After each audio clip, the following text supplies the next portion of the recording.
Welcome to the R Retreat, located at Northamptonshire's Whittlebury Hall complex, a 4-star hotel providing a luxury spa and golfing experience with the finest food and sports facilities.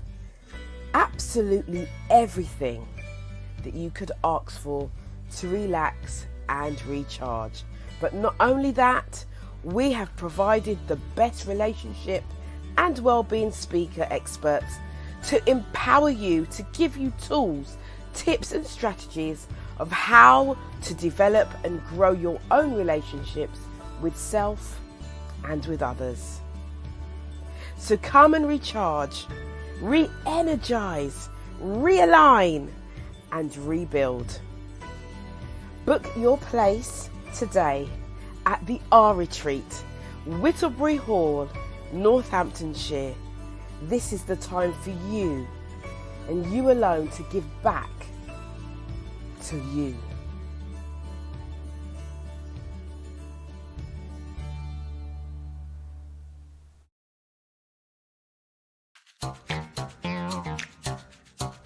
You ready?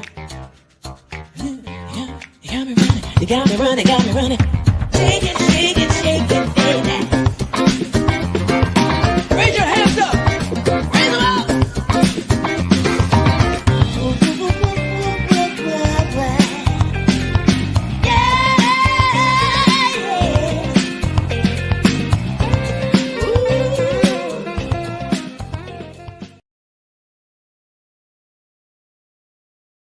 Good evening, and welcome to the After Dark show. We are back for another week of juicy conversation.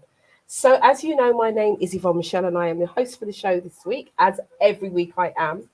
And you know, this week has been a long week already and it's only Tuesday.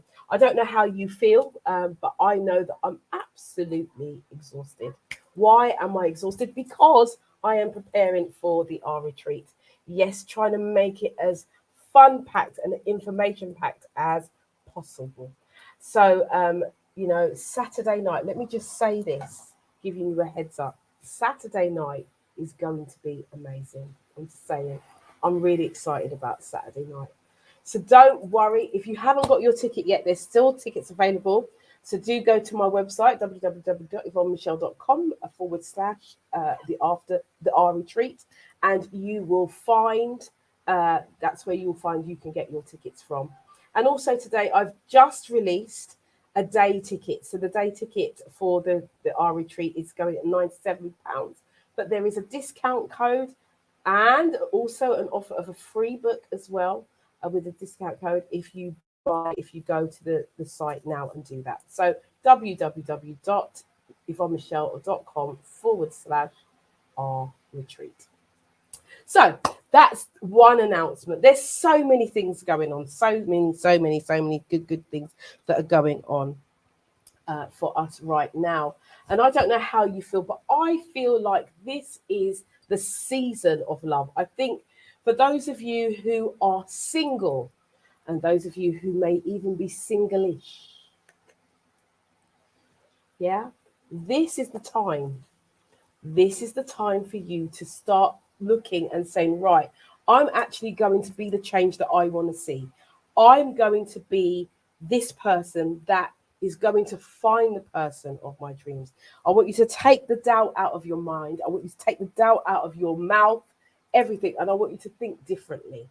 Just go with me on this. Just think differently and start to set the intention that the person that you want to meet is coming round the corner, just like a bus. You know what buses do?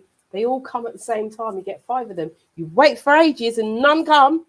And then all of a sudden you get 5 all at the same time. So anyway, we're going to carry on with the show. We're going to say good evening to those who are on our Facebook, in our private members group, those of you who are on the MediaNet, those of you who are on YouTube. Good evening, and good evening again.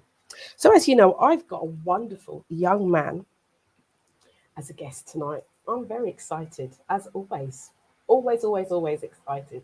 But I have a wonderful young man who is known as the relationship guy. Yes, he is. And we're going to have a real open and candid conversation this evening about relationships, as we do.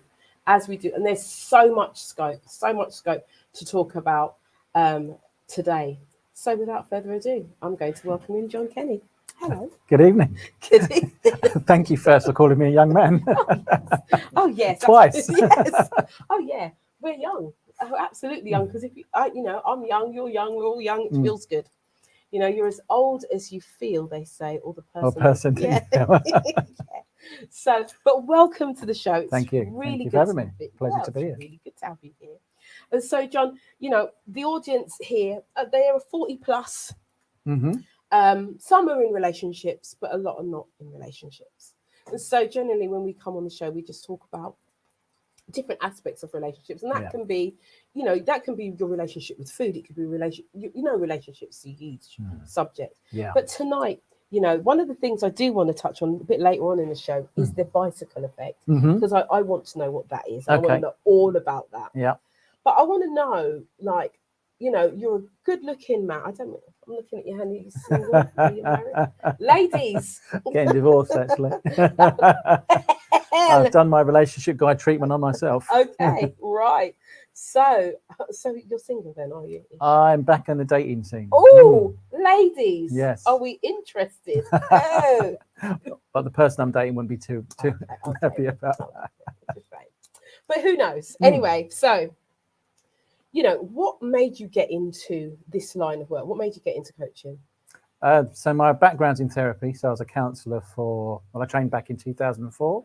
And I then started my own agency back in 2008. And I was seeing clients, wasn't in a great space myself. And I met a coach at a networking meeting. And she had some sessions with her. And she said, John, you're seeing all these people trying to help them with their life. Why is your life still shit? Well. And that kind of took me out. I thought, actually, why is my life still shit? Why am I still unhappy? Why am I not in a good space? And the work that I did with her in the coaching really opened my eyes up to, I knew where I came from. I kind of understood my emotions and stuff like that, but I hadn't done anything to change that. Right. And having coaching enabled me to turn the page and turn a new story. Okay. And it really caught my attention because I was also, with the therapy, I was getting quite frustrated with the whole thing because there were occasions where I was thinking I really wanted to help people to move forward, but they weren't there to be helped to move forward. They were there because they just needed that space to talk about how they were feeling and just to have that space for themselves. Yeah. So coaching to me just seemed like the real the next choice for me to make. So I decided to do a diploma in coaching. Okay. Did a couple of training certificates. In fact, I did loads of different coaching certificates, as people do, Yes, you do, thinking yeah. I need to just know everything about Yeah, everything. yeah. So I did weight management, I did hypnosis, Yeah. I did relationships with all different types of things. And then I thought, this isn't really what I want to do. I don't really want to be a jack of all coaching. I want to sort of sit somewhere where I felt most comfortable. And so in 2016, the John Kenny coaching kind of brand started. Okay. And that's when I really just shifted everything across into my coaching. And I started what I call the interpersonal relationship coaching approach. So with everything that I have trained in, I took the bits from that which I thought were most pertinent to relationships. So the counselling, definitely, because that helps you to understand the background of your relationships. The coaching, definitely, because that takes you forward. I trained as an NLP practitioner, neuro-linguistic programming. So that was really useful with sort of self-talk and the things we believe about ourselves and moving those forward. And sometimes I also use the hypnotherapy when I work with clients and we're looking at their relationships from the past. We know that there's something playing around in the background about why they're choosing certain types of relationships now, but we can't really quite put our finger on it. Right. So I use something which is called hypnoanalysis, and we go back through the subconscious to try and understand what it is about their early life or that particular trigger that we're not quite getting in the sessions. Yeah. So Yeah. and that was kind of my journey. And then last year, I joined what is a kind of a business mastermind. Okay. And was really sort of, I've been working a lot in the toxic, unhealthy relationship spaces because that's where my personal background is. You know, I've always chosen unhealthy paths as far as intimate relationships are concerned. Okay. And so I was working in that space, helping people to manage those spaces in a healthier way, kind of make more positive choices while they're in those relationships. And then after the first lockdown, I had quite a lot of people coming to me and saying, I've been on my own for 3 months and I don't know why. Why have I not been able to find that relationship I'm looking for? And then the relationship guy then came from that, really. Right. And I started working with people then that wanted to create healthy relationships. So understanding why they'd never found them before and how they can then introduce those into their life. Yeah. Hence why you're here. Hence why I'm here. Yeah, because we have many, many, many people watching. As people start to come in, especially women, I have to say, it seems to be affecting, or maybe we're just more vocal about it, the singleness and why we particularly go towards one kind of person. So I know people who have dated the same guy with different names. You know, we know that scenario. And so we want to find out, why do I keep doing that? Why am I attracted to that person, or why am I attracting those people towards me? So, you know, as the ladies start coming in, good evening, Angela Crozer. We've got women from all over the world. Angela is in the States. DS, I'm not sure if DS is, but you know, Claire Tonge, she's here. Laura Hill's she's in Wales. So there's people all over with, you know, all over the place. Yeah. Getting people from Italy and all sorts. Right. And so, and we're finding that it's the same problem. Yeah. Same story all over the world. So we want to be able to create, this is what we do on this show, is we create solutions. And we're looking for more and more experts to come forward. We're even looking for people, experts, to come on our panel. Yeah. Because we have a panel, as you met Michelle. And Michelle is our educational expert. She does a lot of work with young people and education. So we're creating this platform for more professional people to come on so that they can find answers. And maybe we have letters as well. I didn't tell you about the red letter. We have a red letter Tuesday. Okay. Where people write in with their problems, and then we put it out to panel, and everyone gives their opinion and tries to help. Okay, and see what we can do with that. Then. Yeah. So it's a good show. It's, you know, we're learning every week. We're learning. I'm learning. I've learned so much about myself and how I, you know, manage relationships and how I attract, and even being a coach myself. You know, for sure. It's a learning experience all the time, isn't it? It is. Someone will bring something to a session and I go, I need to park that because that's triggered something in me. Yeah. Oh yeah, that's an interesting connection to make.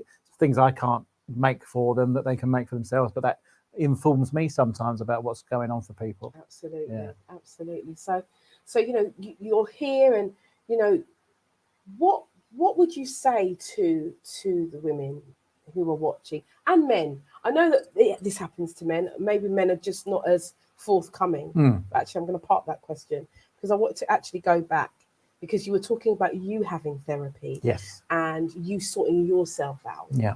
And one of the things that is very prominent is the fact that there are more women in the personal development space than there are men at the moment. Most definitely. And if there was something that you could say to encourage men, because they're on the program, they listen. We've got the secret listeners, and then we've got some keyboard warriors as well that Yep, for sure. Depending on what we're talking about, you know, women of this and women of that. We get that sometimes. You bleep that one out.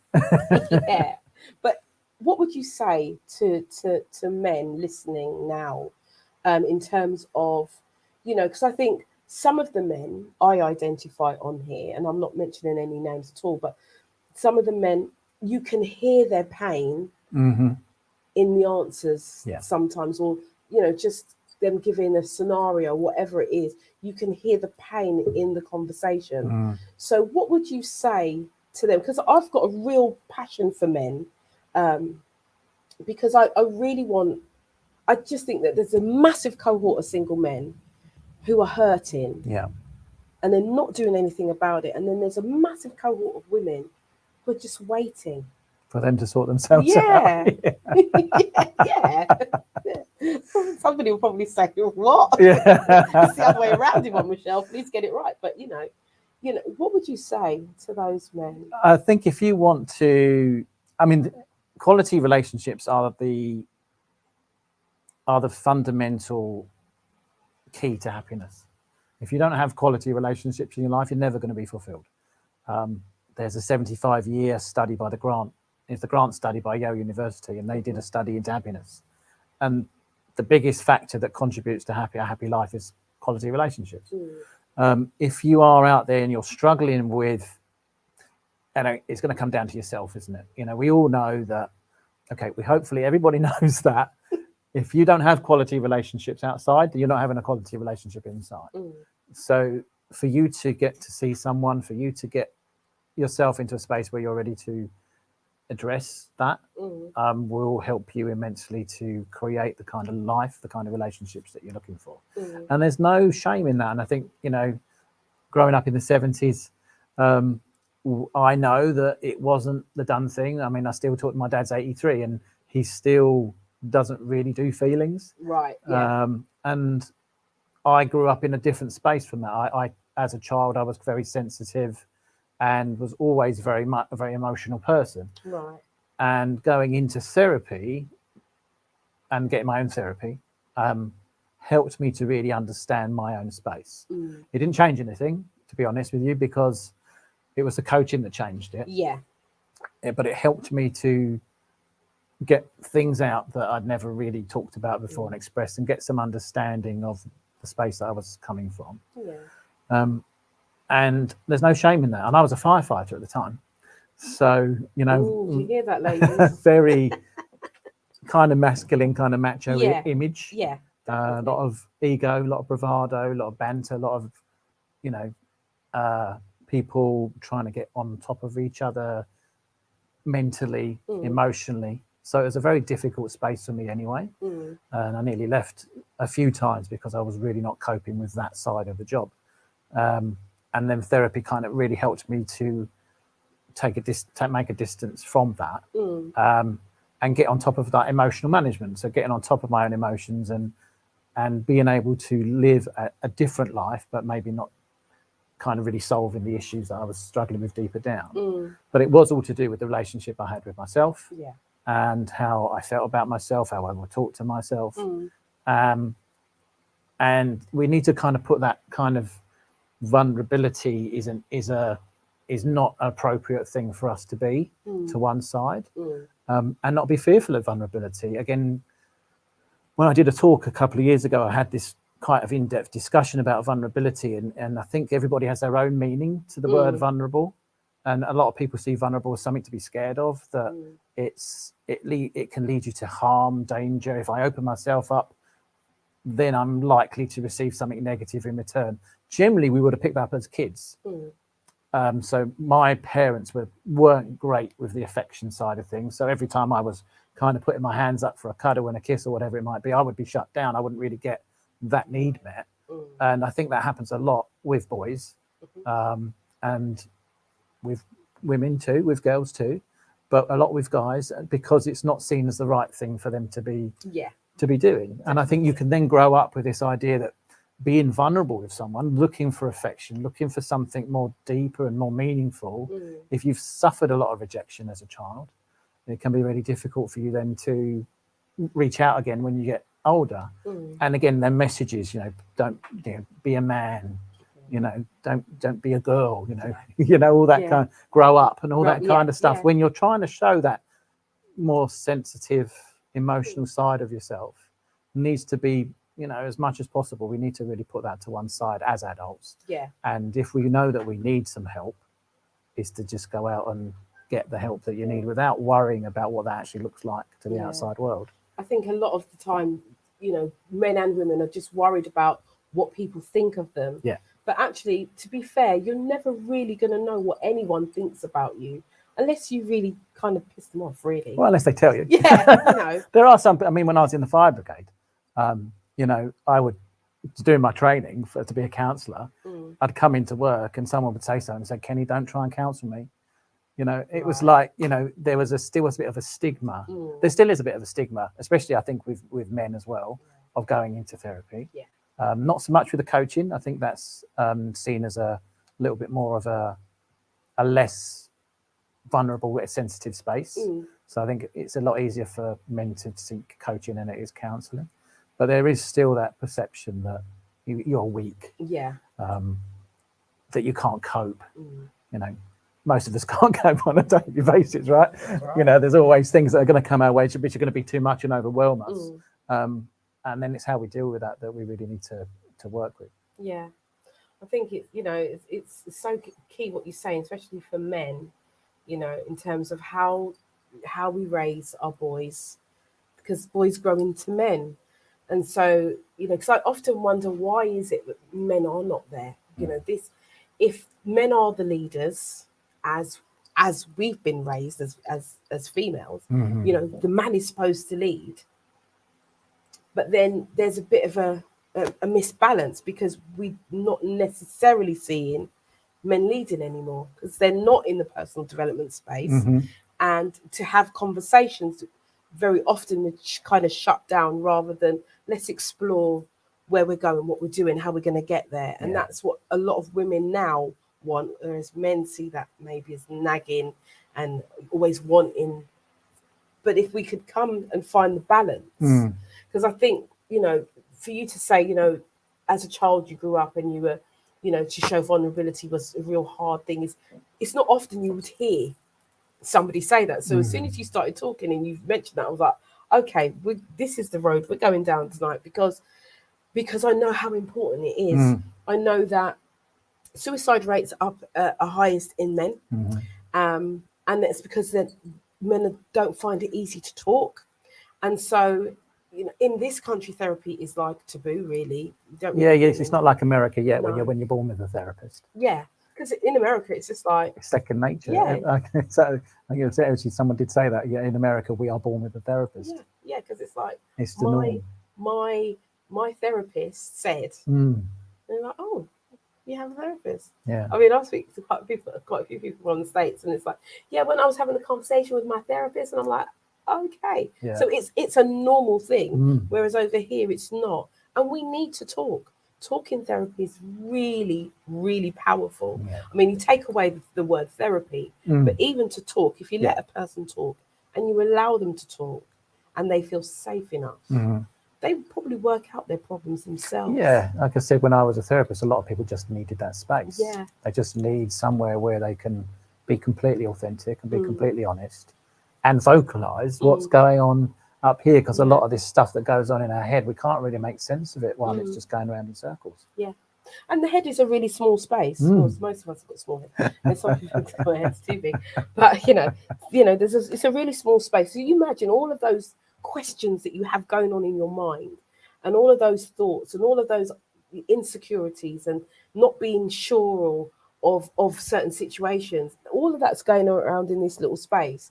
But once you start speaking out, it's got a massive arena Yeah. to bounce off. Even if you just say it in front of a mirror sometimes, it's just making yourself heard is massively important. I noticed a lot of people that, they've come for one session and they've come back for their second session on and they've gone, I feel so much better already. Just being able to talk.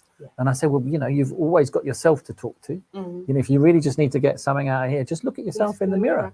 Have a chat. It makes you may sound a bit weird and a bit, like people might think you're going a bit crazy, but sometimes just hearing what's going on in there helps you make so much more sense of it. Absolutely. Mirror. I do a lot of mirror play. I call it play.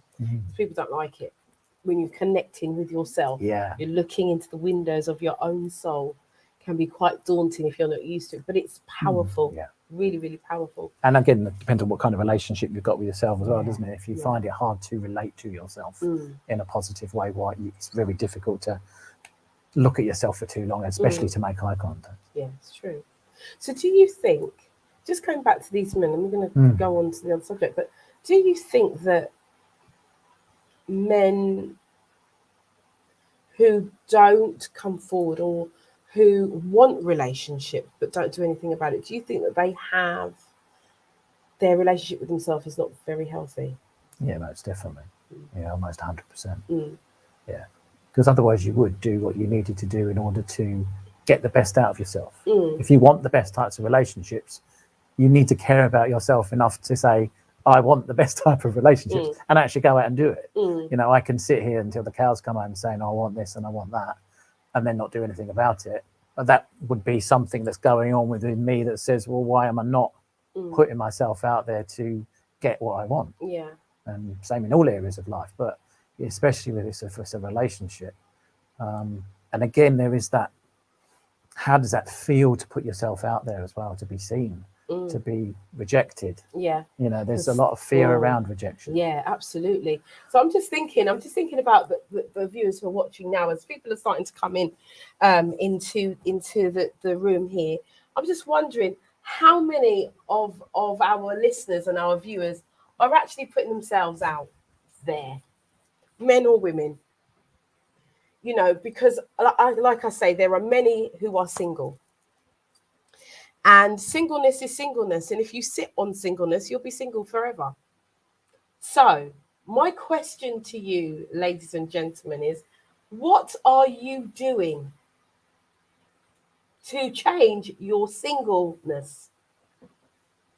Hopefully not too many of you on dating apps. Well, Laura Hill saying many people stay single as a self-preservation tactic, which is very true. But I am going to say this as somebody who is the queen of self-preservation or tactics. There comes a time when that self-preservation tactic becomes a hindrance, one, and two, that self-preservation tactic is actually just you sabotaging yourself. Yes, It's so fear. you're just preserving yourself from pain, Yeah. aren't you? You're saying that self-preservation.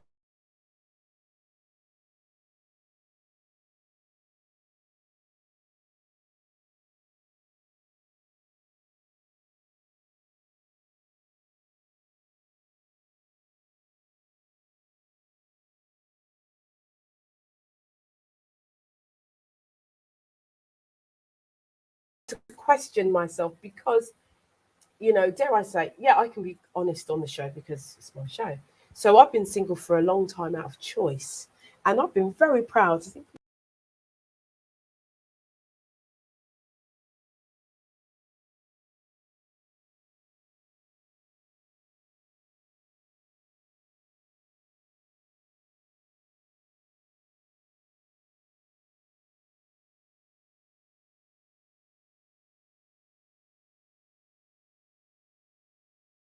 who have wanted to date me have passed away quite recently. Okay.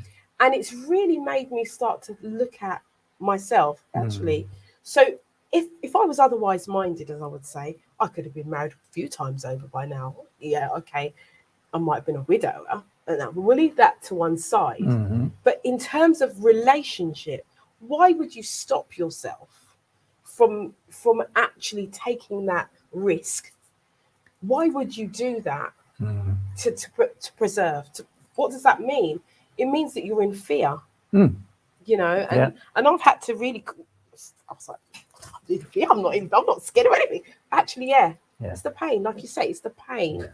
Because you either run, it's either pleasure or pain, isn't it? That Yeah. people are attracted to. People will generally run away from pain and they run towards pleasure. Mm. But the majority of people have a tendency to fear. Mm. I mean, it's loss, isn't it? There was someone was talking a while ago. I was on another show talking to this American, and she said, it's the training that she did. The guy said, there's only two feelings, love and fear. Mm-hmm. And I said, well, maybe actually, I don't think it's love and fear. I think it's love and loss, because fear comes from loss. We don't have a fear unless we're frightened of losing something. Mm. So that's where it all comes from. And your brain doesn't like loss. No. It doesn't know sometimes how to manage loss. And generally as kids, when we lose something, it can be very painful. Mm-hmm. And those preservation techniques, those protection techniques that our brains put in place will keep us in a space where we think we are safe. Yeah. Even though we are not safe. We're generally quite miserable. We can be generally quite lonely. We can be generally a little bit of a mess because we are stuck in a space which we've developed from childhood. And most of the time, if that happens, it will be from an unhappy place from childhood because of that fear of that loss. Yeah. Which, the confusingness of your own unconscious mind, because it's the unconscious mind that kind of protects you. Mm-hmm. And so you're part of you, and I really want to be open about this, ladies and gentlemen, as we're talking, because sometimes these are the hardest subjects to really talk about, to be really honest and be vulnerable. And I think that when you're thinking, I've got this and I'm doing this and I'm doing it for this reason, but actually, and the deepest rooted issue is you're actually so scared of being hurt again. And I say that again in that way because most cases it is that. And so so today we're going to really kind of ruffle things up, and I'm sure there's going to be questions here. Oh, Tracy Young says, it feels like a waste of time. My biggest fear is time being wasted. Okay, so time is a valuable resource for you then. There's definitely going to be a history there of difficult choices, I would say, that Tracy has chosen things in the past which feel like a waste of time. She's put a lot of energy into things and they've never worked out the way she wanted them to. And again, that will be something that's going on in her subconscious, which is allowing her to keep making those decisions. There's something about what she's getting from that that's allowing her to keep continuing that kind of pattern.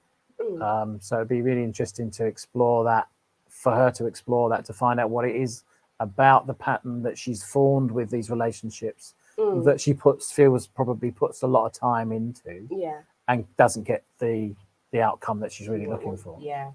So she's saying definitely. So Tracy, I mean, I know that we're going to get phones in as well.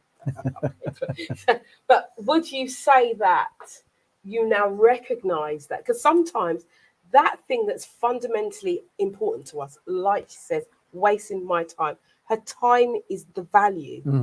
And sometimes we're saying all these things, we don't actually realize what the value is. So we're making the same mistake over and over again. But also, we could also be doing that to preserve ourselves. So what I learned as a child, that it was safer to be by myself. So when I got older and started having relationships, I would always look for relationships which took me back to my safe space, which was to be by myself. So the relationships were always going to be doomed from the start, because my brain was telling me that my safe space, to avoid loss, to avoid the pain from loss, it was much better to be on your own. So I would run away from home as a kid. I would play a lot by myself in the room, but I would keep myself away from the relationships that were causing me difficulty. Right. Desperately wanted to be loved, desperately wanted to be close to someone, desperately wanted to connect, but it wasn't there. So Right. to protect myself, I would hide away from that. Mhm. That became my safe space. Right. So as an adult, I was going into relationships looking for escape routes before I'd even chosen that relationship. Right. So I would choose someone thinking, I've got a get out clause here, I've got a get out clause there. This is never going to work. This is never going to work. And subconsciously, my brain was saying, yeah, go with this person because you can always come back to your safe space if you want to. Right. Are we getting this, guys? All right. So we're going to go to some of the questions. We'll go up a little bit. I can see. Yeah. So that's it. That one there. It's hard to trust people in today's world. The world has become quite negative, so it's hard to protect your energy when being open and mixing with other energies and vibrations. What would you say to that? Is that Nana? Yeah, I agree. There's a lot of negativity out there, but that's also something to do again with your mindset. Mm-hmm. If you are raising at a higher vibration and your energy is high, you're very unlikely to attract someone to that level. Yeah. If it's not really real within you and it's something maybe that you are putting out there that isn't quite as authentic and real as you'd like it to be, then you are likely to attract more people in that are going to be down at that vibration level with you. Because if I'm up here, subconsciously someone that's on this vibration level down here is not going to be attracted to me. No. Because they're not going to see a match. Mm. And they're not going to want to have a relationship with me because we're not going to click. Mm. So I would suggest that maybe there's something about what you're looking for as far as that vibration is concerned that is allowing you to be drawn maybe into a lower level of actually where you want to be. Mm. Yeah, because I agree, because I've got this motto: everything starts with me. Anything that happens around, it actually starts with us. You as an individual, me as an individual, you as an individual.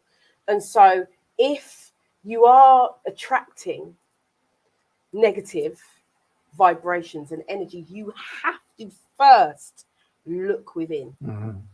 And I know that's harsh and it's hard for some people to say, no, it's not me, it's there. But actually, it is you. Yeah. I think an example of that would be my dad. My dad's very negative. He's had a tough life.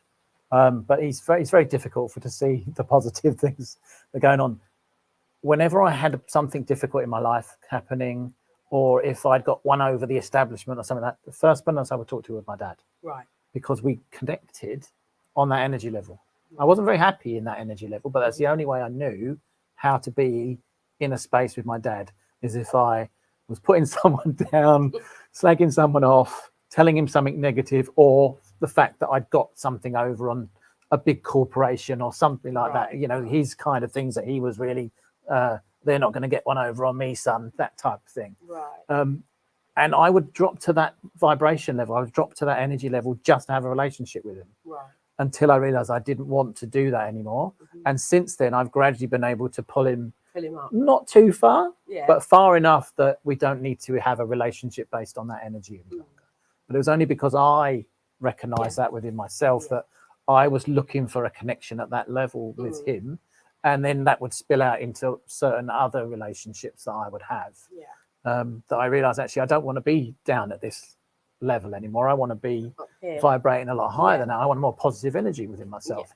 So I won't engage with that anymore. And me not engaging with that anymore has allowed him to maybe raise up his energy level a little bit. Yeah. But has actually really increased the amount of positive relationships that I have in my life, because I've allowed myself to raise that level. And like I said, the people that would have been attracted to me before at that kind of negative place, they don't come to me to see me any longer. Right, they don't come to see you anymore. No, because you have become the change that you want to see, and you have become the common denominator in your life. And I think sometimes it's always easy to look out and say that person, but then if that person has got so much control over you, how you feel, how you think, what you do, then you have to question, who is the common denominator in your life? And the common denominator in anyone's life should be you, the person. Yeah. Shouldn't be anybody else. No. Whether you're married, whether you're single, whether you've got children, it doesn't matter. Mm-hmm. You are supposed to be the common denominator in your own life. Yeah. You're the most valuable person. Oh, most definitely. And the end of the relationship you have with yourself is the most important relationship you're ever going to have, because it would dictate every other relationship that comes your way. I was talking to a client this afternoon, and she kept saying, he makes me feel this and he makes me feel that. And I said to her, okay, what are we saying here? And she said, what am I saying? Oh, yeah, I'm giving him responsibility for my feelings again, aren't I? And I said, yeah, you know, why is it that you're allowing him to make you feel like that? And I think there's a problem as well when we go back to talking about being a kid, that I know I was told for definite, you make me feel this, you make me feel that, you've done this and now I feel. And our parents were giving us responsibility for their feelings all the time. So then as we grow up, we do exactly the same thing. We give responsibility for how we feel to everybody else, because in a lot of circumstances, we grow up being told that we are responsible for how someone else, if you don't behave yourself, you're making me angry, that kind of stuff, you know?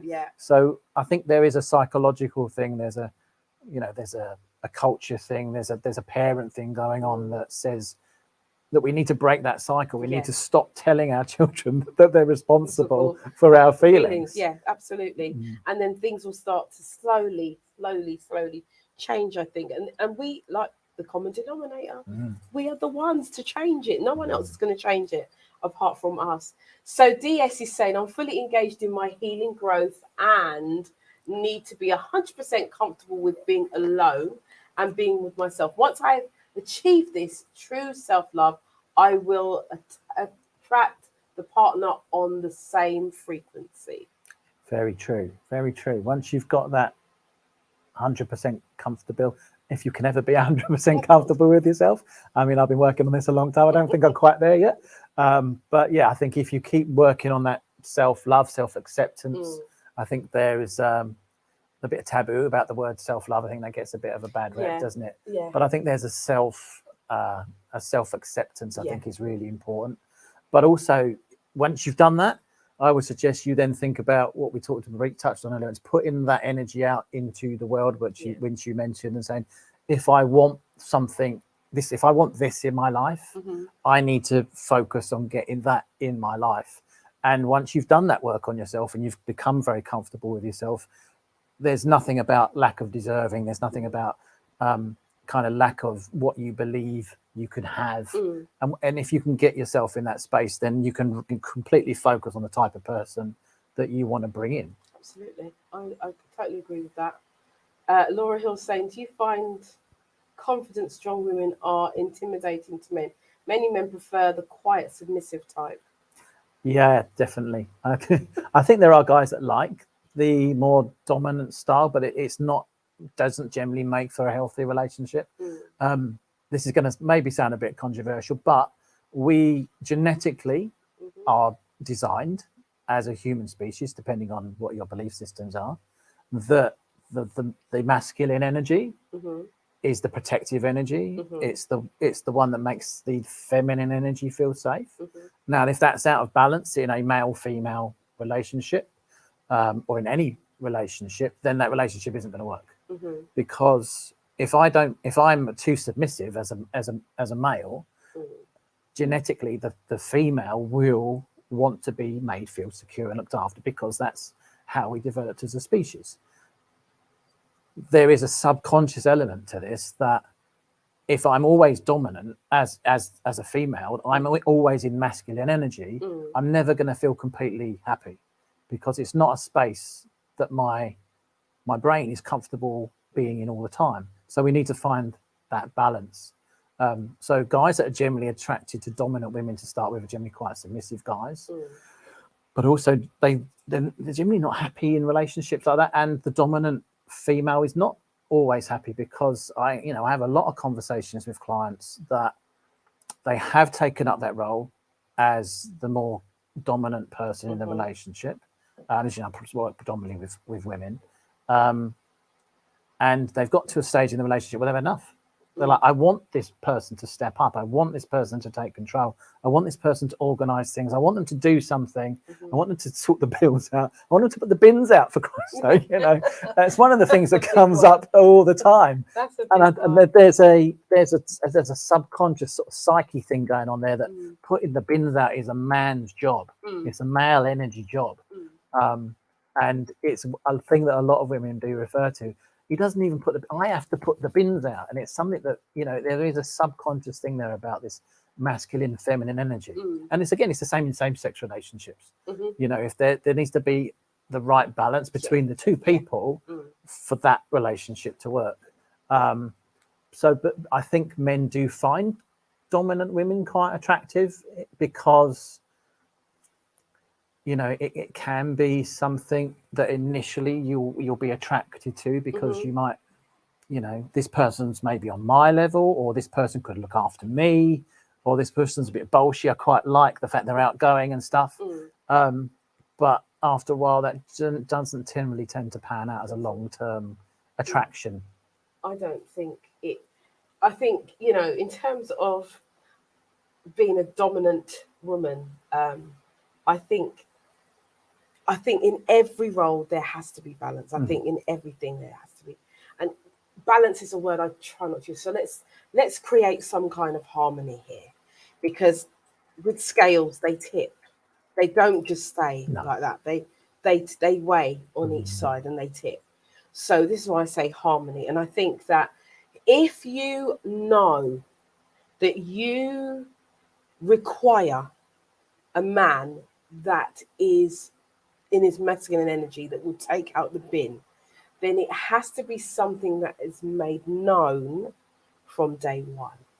To you first, and then to them. Yeah. You have to. Yeah. This is again. What do you want in your relationship? Yeah. If that's the kind of person you want. Yeah. But again, it's not saying that you won't find somebody that's not that attractive. But again, then we need to go into your subconscious processes. And why would you find someone that's not so masculine attractive? What you know, what does that say about you? What does that say about your history of relationships? What does that say about what you're trying to achieve? What are you trying to control a relationship? Is there something about you needing certainty?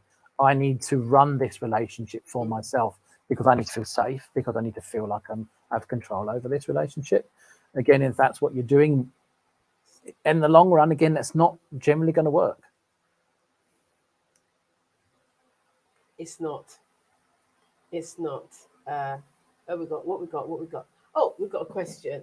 When I speak to others, it's because the men they have had relationships haven't stepped up to be the protector, the masculine energy. So the woman steps up and then gets frustrated. Yeah. And that's the thing. Don't step up.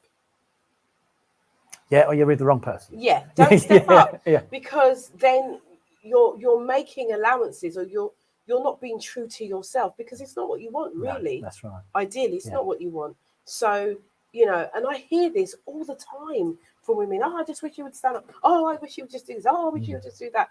Actually, we'll require him to do that. Yeah. You know, it's something that. And again, why are you not requiring him? Why are you not speaking up? Why are you not? Yeah. And if you are speaking up and it's still not changing, you know, then again, you've chosen this relationship at the beginning because it suited you, but actually as time's gone, as you realise it's not actually the right thing for you to be there. Absolutely. Tracy says, love it. I keep thinking of questions and you're answering them all.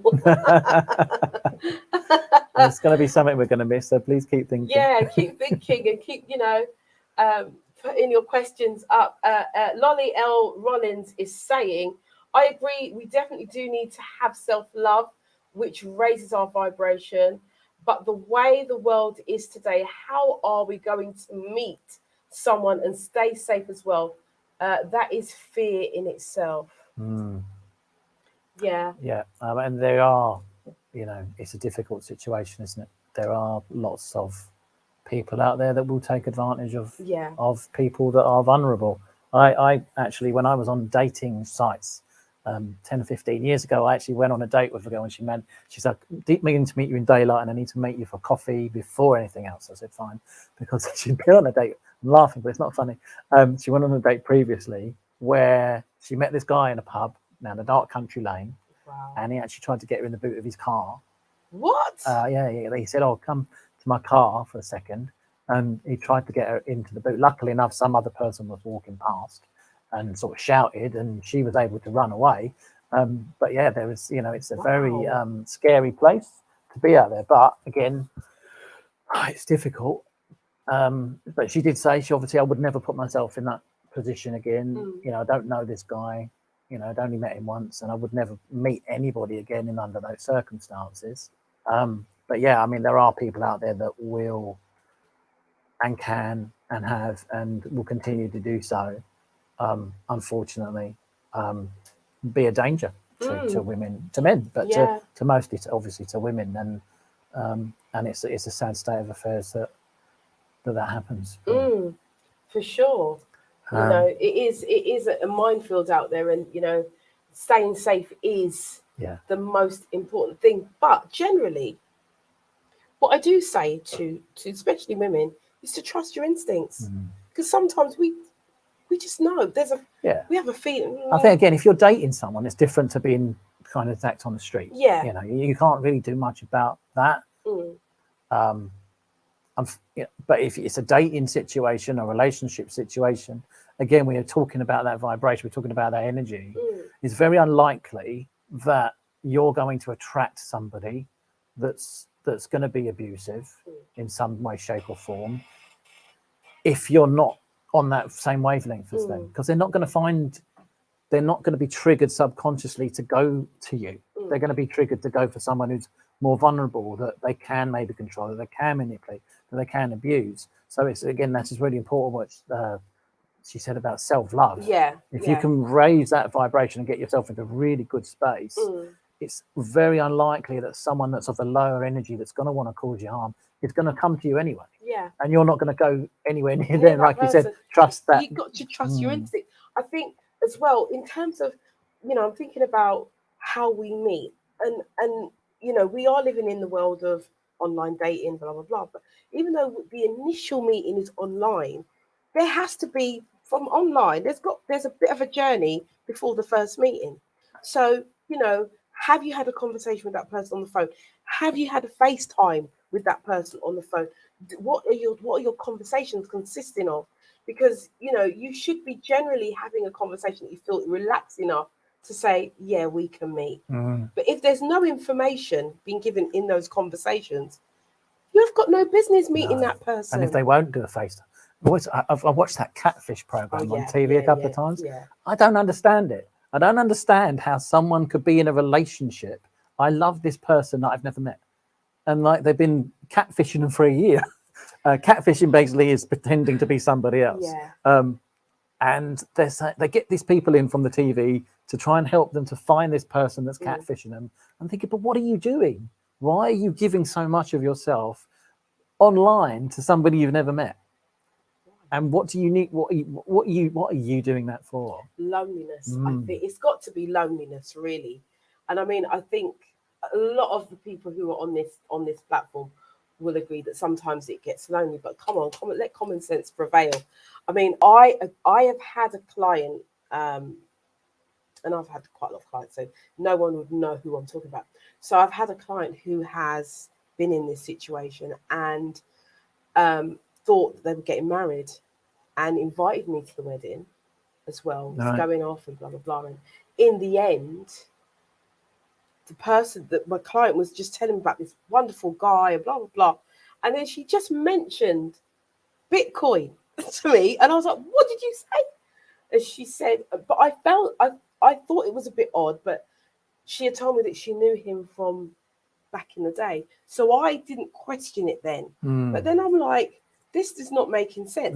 But in the end, it turned out that she was being catfished, and she had been catfished for 2 years. Right. Yeah. But I said, you've been catfished. This is not a real thing. And she said, do you think? And in the end, in talking to him back and forth, he said, yeah, it's a scam. It is a scam. Right. And he scammed her out of a lot of money as well. Yeah. It's very, very sad. And she's very, very heartbroken. I'm sure. Because she thought it was something. But I recognize that people are lonely and are vulnerable to certain things.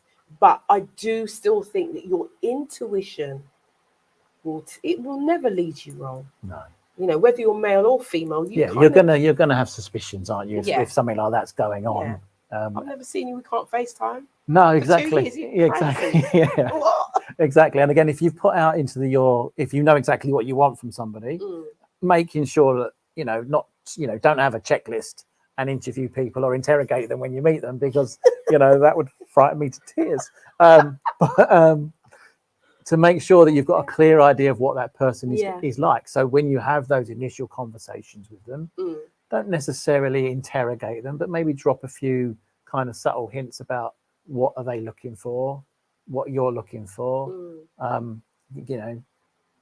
To make sure you've got a clear idea that this person is on the same sort of wavelength as you before you see them. Or don't mess about, just go out and meet them. And if they don't want to, then you'll know there's a lot to be said by someone who can't make time to see you, or for 2 years not even have a FaceTime conversation. I don't think our Tracy on here would have had that. Like, time is a thing for her. 2 years. I don't think she would have had that at all. Tracy, I am that one who will stand up because he's not. So this is going back to that type of relationship where you're with this person who is. He's just not standing up. He's just not standing up. He's just laid back. No. Yeah, again, Tracy, no way. You need to stop doing that. You need to sort of think about what it is that you want in the person that you're with, and if you're doing things that don't necessarily fit what it is that you want from them. I was talking to someone the other day. I had a client. It's such a sad story, but she was with this guy for 7 years. And when they met, he lost his job, but it turned out he actually left his job. Right. And she looked after him for 7 years. She paid for him to go on holiday with his friends, and they never went on holiday together. She paid for him to go out. She paid for his meals. She paid for, he didn't pay anything into the house. And it was 7 years. And then he dumped her to go off with somebody else. I mean, it is such a sad, sad story, but she was trying to get this love. She was trying to get him to care about her, and she was doing everything and bending over backwards to make him love her in the way that she felt that she wanted to be loved. Again, we're looking at her childhood. Yeah. Similar relationships that she's had throughout, based on her worth, based on her self-belief and everything. Disastrous time that she's had, very devastating for her.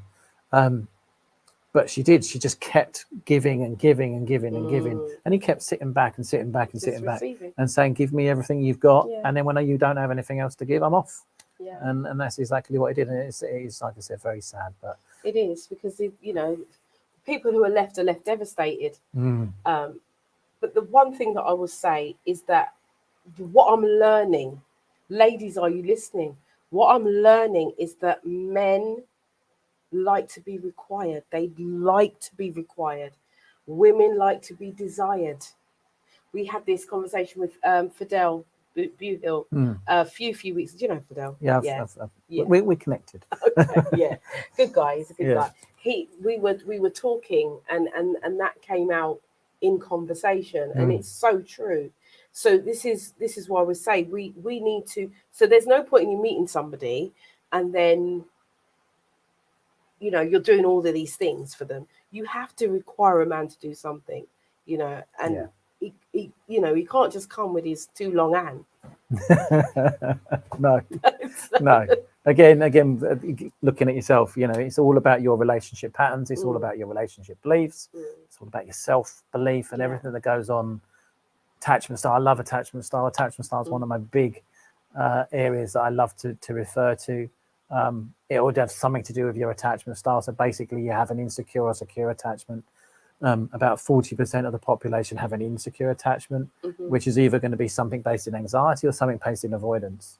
And if it's a severe case, it's both. But we learn that as kids, especially as babies, we learn how to attach to our primary caregivers. Yeah. And if we're left in an anxious space, we generally determine we'll grow up with an anxious attachment. If we shut down and avoid, we go into an avoidance space, and again, we'll do that. It's very common with ghosting, that you get an avoidant personality and an anxious personality come together quite well in that space, that someone will be full on Mm-hmm. for however long, and then their avoidance will start to kick in. That'll then trigger someone's anxiety, and the anxious stuff behavior comes out. The needy kind of behavior will surface. And again, all of those things that we need to look into to understand what we're doing as far as bringing relationships into our life is concerned. So what you're saying is really we have to take full responsibility for what we're attracting. Yeah, I mean, it's not necessarily what we're attracted; it's what we're attracted to. You know, what we're attracted to will likely be something that we are attracting towards us as well. There was a guy I went to a personal development thing last week, and he was talking about his parents. His mum grew up in a abusive alcoholic household. His father, then they got together, comes along, alcoholic, abusive man. Right. And they matched together really well, and they destroyed each other. Right. You know, but they were so attracted to each other because they suited the kind of maladaptive needs that they developed as kids. And they just fell together in this beautiful harmony of abuse and chaos. But you know, it was so destructive for both parties. Yeah. But she was attracted to him because of where she came from. He was attracted to her because of where he came from. And this beautiful damaged relationship then evolved from that. Right. And just basically destroyed both of them. Yeah. And then the child grows up, alcohol problems of his own, drug problems of his own. Took him a long time of personal self-development to sort himself out, and now he's kind of running one of the biggest self-development kind of places in the country. Okay. But he came from that space and was very self-destructive for many years because of that environment that he grew up in. Because your environment is key, right? You know, they say that the child is not their behaviour, they are their environment first. Yeah. And so, you know, ladies and gentlemen, those of you who are here, we want to welcome, if you're just tuning in to the After Dark Show, this is John Kenny. He is the relationship guy, and we've been talking all things relationship this evening. We're just having a good old chat here. But I do believe some gems have been dropped. We've got some good questions from our viewers. Tracy's put on a message. She says, because I grew up in a household where mum was the doer, I adapted the same role. If I want something done, I want it done yesterday. So I guess that's why I attract long hand men. Can't come with their long hand. Just their long hands do nothing. Just even in terms of the long hand kind of thing, in terms of love languages, you know, there are some of us, you know, we like acts of service. That's how you show. So for Matt's coming with his long hand, he's not doing anything. No. Next. Yeah, definitely. But again, that's not going to be Tracy's love language, is it? No, it's not. Love language is basically how you like to receive love, and generally what we have a tendency to do is give love the way we like to receive it, which then gets us into a lot of problems, because if I'm a cuddly type person and you're a word person, I could cuddle you every day and you're never going to feel really like I love you because I'm not saying it. And you'll tell me all the time and I don't really feel like you love me because you're not hugging me all the time. So it's just about, when you're in a relationship, figure out what your love language is and kind of, you know, over time, start gradually understand what the other person likes as well, and give them love the way they like to receive love, rather than the way that you like to receive it. Absolutely. No, that's Tracy saying no. Laura Hill says, first 6 years of child to life and attachment style is key to their whole future. Absolutely. Okay, so we are at the top of the hour. Are we ready to go into the top of the hour? Are we ready for some adverts? We're going to go to some adverts, but we'll be back after this short break. Yes, we will.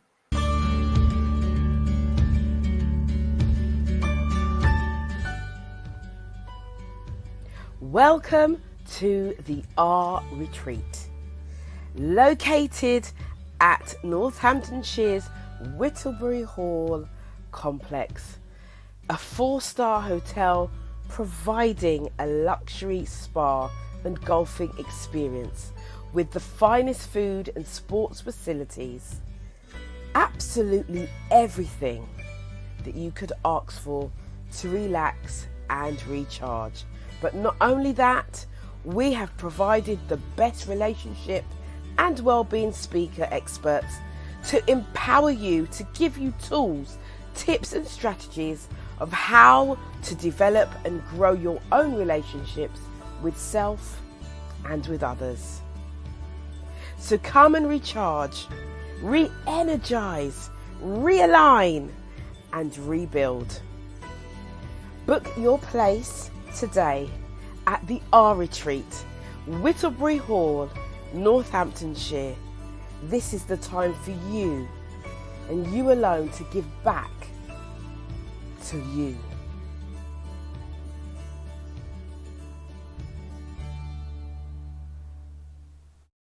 Yeah, and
we're back. We are back after the adverts. Yes, get used to it because that's what's going to happen now. So we've been talking to this lovely young man, John Kenny. Thank you for being here tonight. We're having good conversation about relationships, and and us taking responsibility, 100% responsibility for how we have relationships with ourselves. And we've had some great questions. I'm going to bring it in our panel. Michelle is in the green room. I'm just wondering, Tony, if you're listening, can you come in the green room for us, please? And I think Kellyon was coming in. I'm not sure. But yes, come in.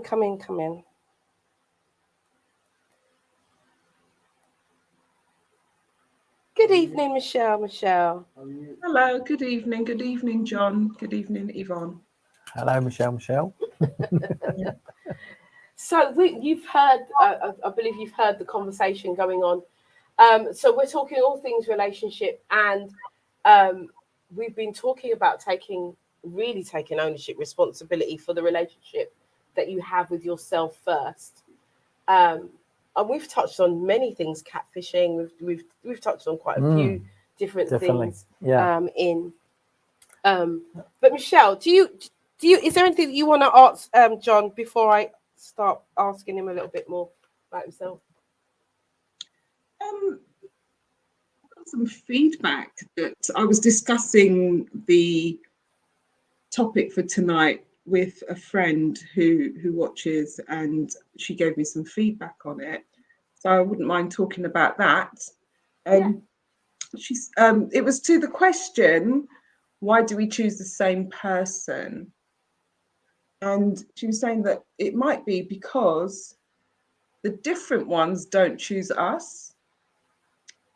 And also that some men that might be a bit different think that either these types of women that are looking for those men at a higher level, or a different man to John and James and Stephen, believe that these women are already taken.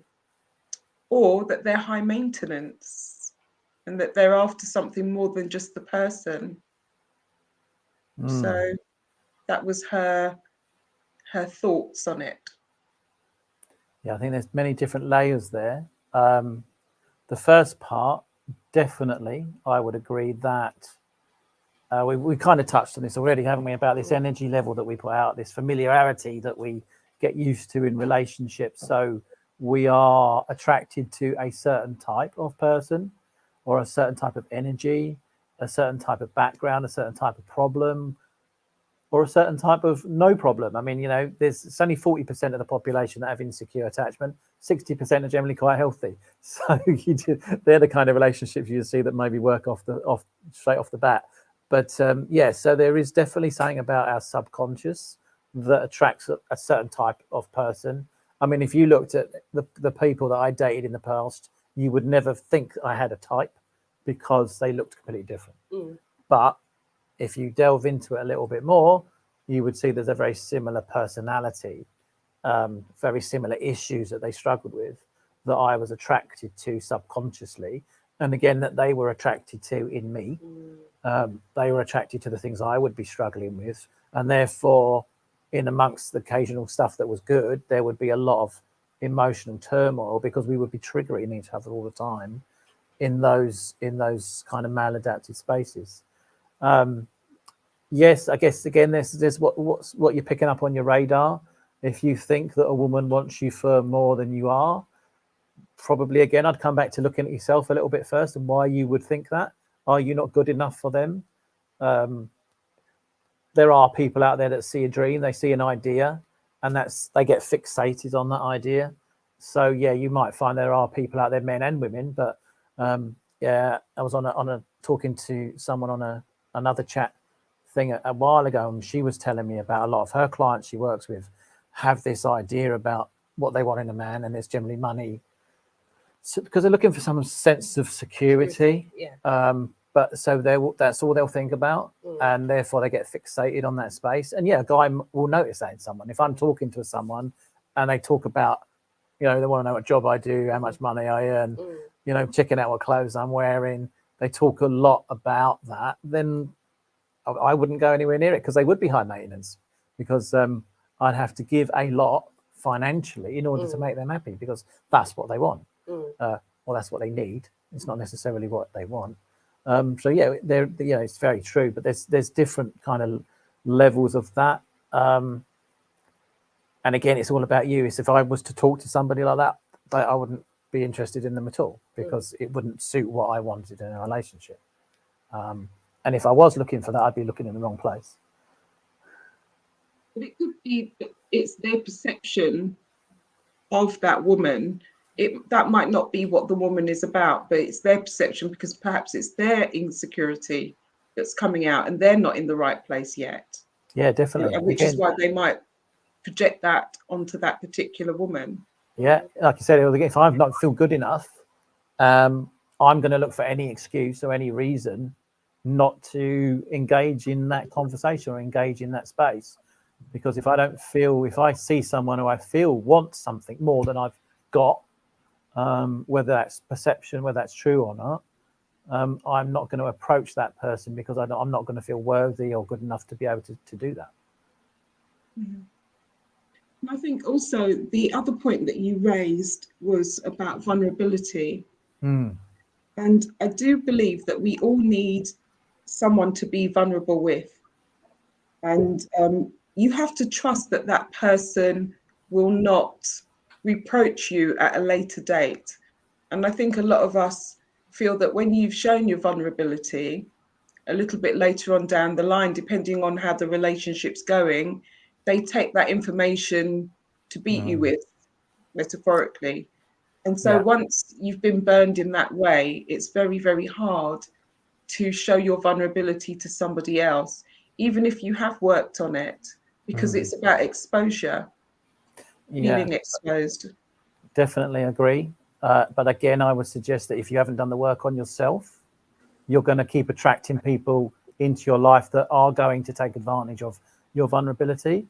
And that is something that subconsciously, again, you're choosing to do. It's something you're attracted to. You know it's coming, even though you might not recognize it at the time. And then you are going to keep finding yourself in those situations where to be vulnerable is not a good thing. Again, when I sort of talked about vulnerability earlier on, again, that's all a matter of perception as well, isn't it? What the meaning I give to the word vulnerable doesn't make me scared. I don't feel scared being vulnerable. I feel confident being vulnerable because I'm showing you I'm being open with you. I'm giving you the things that I know you could in some way use against me, but I'm not going to be in a position where I'm going to allow you to do that. So I'm happy to be vulnerable with you. I'm happy to show you exactly how I feel. And if you don't treat me with the way I need to be treated, if I give you that, then I don't want anything to do with you. And I will take a position of power and authority in that I'm not going to let you use that against me. So I don't feel fear when it comes to vulnerability, and I used to. Yeah. You know, it was a very scary space. I didn't want to give of myself because I was too scared of what might happen. But I've taken control. I've taken, like I said, authority of that space now. So I'm happy to give you as much as I want to. Whatever you do with that is your choice. But being the fact that I've put out into the world what kind of person I now want to be with, the kind of relationship I want to be in, it's very unlikely again that I'm going to meet someone that will do that. I've written quite a lot of bits about narcissistic kind of personalities and abusive personality traits. If you find that you're with somebody and you are too open with them at the start, or they keep asking you questions about the things that they could be chalking up for future reference, it's a massive red flag.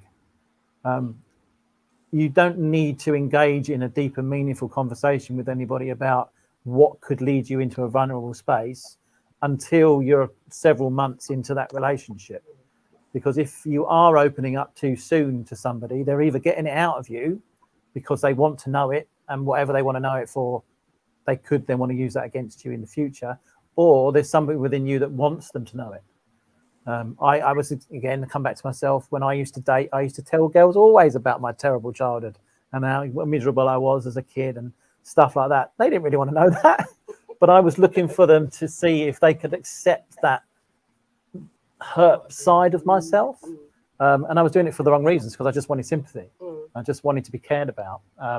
So, we need, again, it's coming back to what we're doing that's maybe allowing those things to happen in the first place. Thank you, John. Yeah, thank you for those questions. I think being vulnerable for me is about releasing, maybe releasing is not the right word, but being vulnerable is about ownership, is about power. Mm-hmm. And, we talk about things and we say things, and you were saying this for the reasons of, you wanted sympathy and but, likewise, there are those reasons, but there are other reasons why people will talk just to be open and say, right, well, this is it. It's a matter of fact. So I think vulnerability, when you are able to be vulnerable, really and truly vulnerable with somebody, I think it puts you in a position of power. It really, really does. And if that person then abuses that power, then you then have the power to walk away. And I think that's the important thing, isn't it? And if we don't walk away, then again, there's something about what is in this for us that we will want to stay. I think sometimes it's really hard when someone has taken you in. They have, don't even know what the common phrase for this is nowadays, but they've taken you, they've made you feel like love bombed you. That's the word I was looking for. Love bombed. Okay, so they've given you everything you think you need at the start. They've showered you with love and affection. They've been there to support you. They've given you time, and they've made you feel incredibly safe, only because they want to use that for their future control against you. Or again, they could be some kind of avoidant personality that they're in it 120% at the start. And then, oh God, I don't know what to do with this stuff now. What can I do? Okay, you told me that you don't like this kind of thing at the start. I'll start being that person, and an avoidant type person can use that to remove themselves, extricate themselves from a relationship. leaving you devastated. And you know, like you said, that vulnerable stuff, that openness you've shown them at the start, and they've used that to help them to get away from you in the end, because they know exactly what to do in order to make you feel terrible and for that relationship to come to an end, because they're not able to be in that with you. And then, you know, as I said, they're the kind of people with the controlling behaviours, and they'll use that to control you further down the line.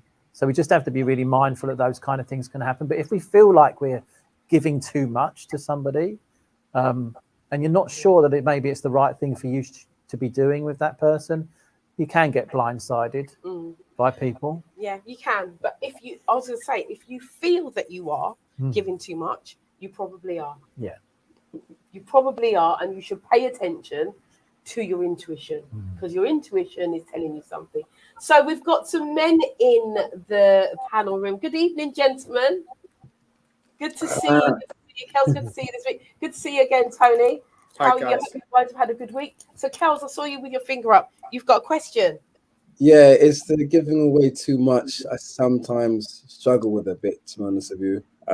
I know that there's this thing about mystery, to keep a bit of mystery there as well. I think that needs to be kind of maybe discussed, or see what that's really about. Because sometimes if you do give away too much, it's like, oh, okay, well, I know everything about you, so yeah, I'm bored. Bye.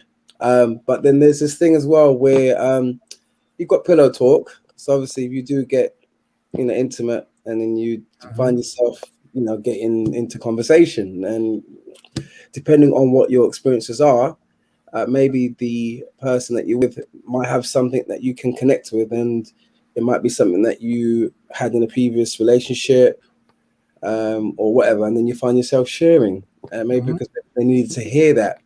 And so when you say something like 7 to 8 months down the road, I mean, sometimes within a few weeks you could be just sharing intimately because you just connected so soulfully, so well. I mean, yeah, I think that's really it. If you can help me with that person, or other people that can resonate with that, where it's like sometimes you just find yourself just talking because you've just connected. Yeah, and that's perfectly normal, isn't it? That, especially if it's pillow talk, because you've already connected in a physical way. So there's going to be a certain different bond, a different closeness that gets triggered in your brain. So obviously when you're physical with somebody, you get a lot of chemicals released. Your brain is going into a state of the in love kind of space where these hormones get flooded through, and you feel this euphoria and this closeness and connectivity. Sometimes we're fooled by that. I mean, I've said in the past, I love people, and I definitely haven't, because I've been in that state of in love, of euphoria, of chemicals, and getting to know someone and feeling connected and close to someone. And I've just said, oh, I love you. And I'm like, well, what did I say that for? Because it hasn't been true. But I felt like it at the time.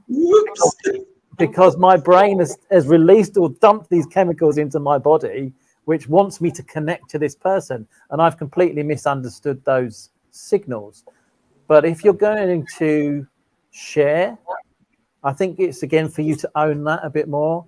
As Yvonne was saying, it gives you a sense of control rather than a sense of vulnerability. So for you to, if you want to share, you need to be confident and safe enough to say, I'm going to share this with you, but you're not going to be able to use it against me in the future. And if someone doesn't want you to do that, they're not the right person for you. So again, there's going to be a certain energy that you're giving out that's not maybe attracting the right type of person to you. So if you're dating people that don't want you to be vulnerable with them, and they don't want to know your insecurities, and they don't want if they don't really want to hold you in that space, then they're definitely not the right person for you to think about having a long-term relationship with, regardless. So there's definitely maybe something about what you're putting out there that's not attracting the right type of person to you. And I would maybe just check in maybe what your relational patterns might be that are leading you to maybe attract those people towards you in the first place. There you go. Did you get that, Kels? Does that help? Yeah, you are freezing on our screen, so I'm not sure if you... Yeah, you can hear me though, yeah? Kind of not. Right, yeah, my internet is... Okay, yeah. All right, go out and come back in, and we'll go to Tony. Tony, good evening. Hi there. How you doing, guys? Hi, Tony. I'm good. I'm good. I did notice a comment that you put about if you're on a phone call. FaceTime. Within 2 weeks, no 2 weeks. FaceTime, red flag. Yeah, I agree completely. If someone doesn't want to meet you in 2 weeks, Yeah. I would be thinking what is going on here. If someone can't, if someone's interested in you, if you've had several conversations with them, and they're not prepared to go out on a date after 2 weeks, that's a weird thing to do, isn't it? Yeah, I don't see. I mean, we're in the age of technology nowadays, and ultimately, you get this. Oh, but I'm lying down. I haven't done my hair. Oh, I haven't put my makeup on, and it's like, well, let's put it this way: if you're not willing to let me see you just au naturel, that doesn't mean naked. That just means without a million pieces of face attachment, the eyes and the whatever else that goes on, then I'm kind of like, well, I'm not that kind of guy. I'm not about, I don't want to see layers and faults this and faults that and whatever else faults that a woman can possibly put on. So that's how I feel. False teeth, Tony. You went false. No, you can get the lips. The lips. You can get the lips can be false. The cheeks can be Plumped up. Get all these injections in the forehead and thing. Right. Oh Lord. Yeah. Well, that's good. You've got that kind of understanding of things that you don't want from somebody. Exactly. Yeah. Okay. So, do you have a question for John this evening, or an observation, or? I'm just here at your request. In all honesty. Okay. As always, Yvonne. I'm honest as day, and in any opinion that is there that I can give you, I will. Yeah, you do indeed. Laura Hill says, Tony, you're brilliant. Ha ha, she says. And then can have false bits too. Yeah, Michelle really? Can have false bits too. Help me, Michelle. So I thought about getting the old hair, getting the thatch done. Oh, okay. Getting some fake hair. It's all mine. Tony, mine. Shake it out. Not one piece of falseness in there, okay? Just in case. Ladies. Oh dear. So we're bringing Kels back in. So as Kels is coming back in, I wanted to ask you about, because I know that you've done documentaries, I know that you've written a book and that. So your book, would that have anything of what we've discussed in it? Yeah, definitely. So a few years ago, I wrote a coaching program, which I called the People Program, which stands for Problems, Emotions, Operate, Patterns, Likelihood, and Enhance. So it's understanding your problems, then the emotions that you get within yourself to kind of recognize and understand your emotions, how you then act. So what's your behavior like? And we talk about the bicycle effect, but I'll tell you a little bit, go into that in a bit more detail. Then your patterns, and patterns are huge. We all have behavioral patterns, and in relationships, they'll generally dictate the kind of relationships that you then find yourself in, whether they're healthy or unhealthy. Then it's the likelihood of what your life's going to be like if you don't resolve the issues, and then how you can put all this stuff together to move forward. And the first half of the book is about me. So I use myself as a kind of case study. So I talk about my own childhood. I talk about my athletics career. When I used to run for Great Britain, but I used to sabotage myself all the time. So when I was running really well, no matter what success I had, I would then do something to sabotage that because I didn't believe I deserved success. And it talks about how I developed my sense of self, the kind of relationship I had with myself, and where all that stuff comes from. And then in the second half of the book, it's kind of getting you to ask the questions I asked myself while I was writing the book. Right. And that's when a lot of soul searching took place. I must say it's been one of the most powerful self-development experiences I've ever had. All the therapy, all the coaching, all the seminars, all the books I've read, actually sitting there in 6 months and analysing myself Yeah. completely for 6 months and putting it in a book helped me to understand so many different things about myself that I didn't connect before. Right.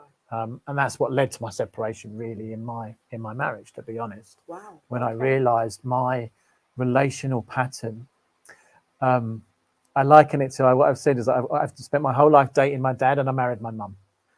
Right. My dad was a very anxious personality type, quite aggressive, chaotic emotionally, very volatile.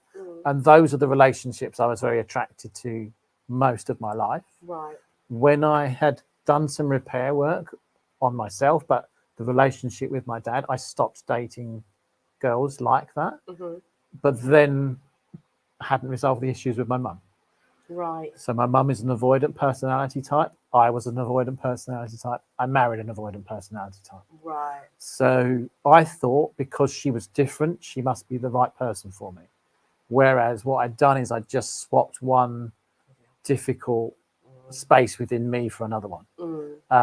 And it was really when I was writing my book, I thought, shit, I've married an avoidant personality type. I've married someone like my mum, and she's very much like my mum. And obviously, two avoidants don't go together very well because you just grow apart. But because I'd done all the work on myself, I was trying to get the relationship to function, trying to get it back to where it was when we first met. But I felt no matter how much I tried, I kept pushing her away. Right. Because she was avoiding the deeper, meaningful commitment, connection that we could have had. Well, we couldn't have had because she wasn't going to allow it. But and it was only when I was really writing my book back in 2018, I think it was, early 2018, that I started writing my book, that I actually put that together. And I thought, that's what I've done. Right. Yeah. Okay. Yeah. Okay. Look at the revelation and the steps that you've taken. That's great. And sometimes growth is painful. It is really painful, but you have to really look at yourself to get the answers and to move forward. Definitely. You can't look at, even though you recognized your mother, the trait of your mother in your wife, you had to take responsibility of that and see that I've done, this is what I've done. Yeah. When we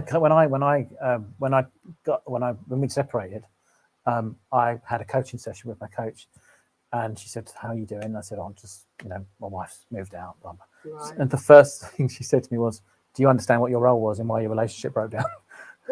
I'll show me some sympathy first of all. No, you're not getting any of that. First thing she said, "Do you, because she could see that I wasn't in a great space, but she wanted me to self-reflect rather than get angry or blame or anything like that. She wanted me to go, what was your role? Yeah, what was your role? Are you aware of what your role was?" And I was like, I completely thought about it. I completely understand what my role is, and I know why it went wrong because of what I did. So yeah, it's a very interesting space. Yeah, that's powerful, really powerful. And it did take me out of a little bit of wallowing in self-pity and maybe a little bit of blame towards her as well, because I was able to go, actually, no, I know what I didn't do and what I did do, which made this relationship not successful. Yeah, that's really powerful, really, really powerful. Thank you for sharing that. Thank you for sharing that. Kel's not back. He's not back. No? Is he having problems with... Yeah, he's had to duck out. He's put in the chat that he's had to duck out because of network issues. Right. Okay. So I just wanted to know if he got the answer to what he had asked, what he was speaking to John about. He's listening because he's in the chat. Okay. So can I answer D? Can I speak about D's point there? Yes, please, because that's a really interesting thing that Dee has said. Yes, it is. We do have a tendency to focus on what we don't want. At the time when I work with my clients, I make them write a want list. They really struggle with it. Yeah. Most people say, I've never really thought about what I want. They can write a massive don't want list. Yeah. But the problem with writing a don't want list is where your focus goes, your energy flows, as Tony Robbins says. Yeah. So if I'm focusing on everything I don't want, then my energy is naturally going to flow to everything that I don't want. So I might say I don't want someone who's abusive. I don't want someone who flirts. I don't want someone who's going to cheat. I don't want this. My energy then is looking for all of those people that are what we don't want. So it's massively important that we then focus on what we do want, so that we can then start to look out for and bring into our awareness all of those things that we are looking for in somebody. The only caveat to that, unfortunately, your brain has a tendency to switch off when it gets what it wants. So this is when we really, again, we need to do that inner work. What am I prepared to give to a relationship? Am I going to allow myself to have this? And is that going to be okay for me? Because, you know, again, when we are used to certain types of relationships, so say I'm used to this type of volatile relationship, when I get this nice, steady, calm space, my brain might be go, I don't know what to do with this. And then I'll need to create some of this in order to feel okay again. So when we get what we want, we need to then be able to say, this is what I want, but I'm going to keep working at this to keep it. Because this is really what I want in my life. I want to give myself to a relationship in order to maintain that. So yeah, that was I really like that point that Dee made about that don't want. Because if you keep telling yourself what you don't want, you will keep finding it. You will keep finding it. I think sometimes with clients, you know, when we say, what do you want? And they struggle, I'll say, right, draw a line down the middle of the page. Go for it. Write all about what you don't want. And when you're done, then put it into what you do want. Yeah, flip it around. Yeah, just flip it. Yeah. Because the mind has been so conditioned that I don't want this, I don't want this, I don't want this, I don't want this, I've seen this, I don't want that, I don't want that, I don't want the other, I don't want him to do this, I don't want him to be tall, I want him to be short, I want him to do. So if I don't want him to be tall, the opposite of that is, you know, you're going to go for short people only. Yeah. Do you know what I mean? And you're going to miss out all the medium-sized ones. Yes, exactly. You know, just you know, do you have legs? You know what I mean? It could be anything. So you know, I think sometimes because we are people and we do struggle, and not everybody's in the personal development space, not everyone's there, their mind hasn't got on that journey yet. So sometimes you have to kind of say, okay, let me work with you. Let's create a list of what you don't want, because that's where you're comfortable. And now you're going to flip it. And then you're going to read that and read that and read that until it becomes your normal. This is what I want. You're not looking at what you don't want, but you're looking at what you do want. So that's where your new focus is, because your focus has been there, but now you created something new. So I think that's, you know, just before you come in, I just wanted to say, you left a comment, Michelle, about Tony saying, what's it you said about the bonnet? Tony just wants to see it. I started laughing when I saw he just wants to see a bonnet on the show. There'll be no bonnets on this show, I'll have you know. Thank you so much. Thank you. That's what I like to hear. No bonnets allowed, and no bonnet zone. Unfortunately, I don't know if people realize how much of a dampener the bonnet can be for a man. I have no idea what you're talking about. Right, okay. Here we go, John. Bonnet. Go on, Michelle. Go put yours on. Go, John. It's a head wrap tie bonnet style that women, black women, Afro-Caribbean, mixed race, whoever, wear at bedtime. Right, okay. And there was a big debate. A celebrity was saying that she doesn't think it's appropriate for young people to wear it out as fashionable, because they're wearing their slippers and they're wearing their pajamas and they wear the bonnet out on the road. And so there's been lots and lots of conversation around that. And so I think both Tony and I agree. I don't like it. That's not for me. You know, if you're going to wear it, you wear it in your house. Don't wear it out on the road. It's not something that I think should be worn out. And so it's just a little bit of a joke that we have. But a lot of men say that they see it as a passion killer. So, you know, a woman goes to bed, she's got a head tie on, and it's like, why have you got that on your head? Yeah, I can. It's like wearing a hairnet. A hairnet, Tony? Do you think it's similar to wearing a hairnet? I mean, I can't say I've ever known a woman to wear a hairnet in that same way. But not out in the I street. understand what you mean. I mean, With men will wear what is called, and again, John, you may not know, something called a do-rag.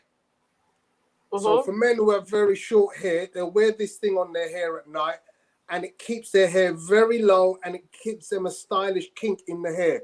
Now, that's also very fashionable for black boys, young adults, to wear that do-rag out on the road. So they'll wear the do-rag with a cap, they'll wear it without, they'll wear it under a hoodie. So it's the same, applies both ways. But for me, the female version is a bed adornment to be worn when you're going to sleep, not for being proposed to by a man. I think if you're leaving your house looking like that, wearing your pajamas and your slippers, you're probably not looking to be proposed to. No. Yeah.